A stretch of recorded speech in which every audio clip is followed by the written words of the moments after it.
กินน้ำเขื่อนไหลลงมา แม่นละ นี่ยังสีน้ำว่าการเล็กนี่น้ำบ่ไหลแห้ง ใช่ไหม ลุงกินกาแฟบ่ กินแล้ว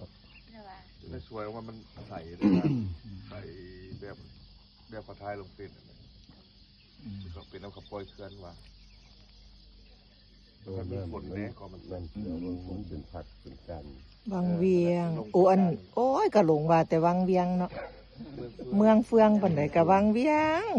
อยู่หม่องนี้ที่นี่คือเมืองเฟืองพี่น้อง หลายๆแน่กล่องงาม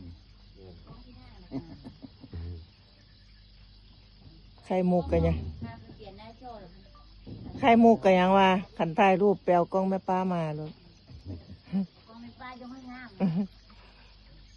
อีนางมดก็เอาแต่กล้องเนี่ยไปถ่าย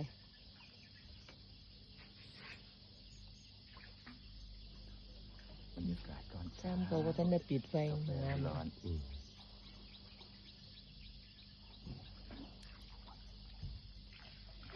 ไทยไว้ให้พอผัดไทยลงเลยสิหรอกถ้าของเศร้าลงหรอก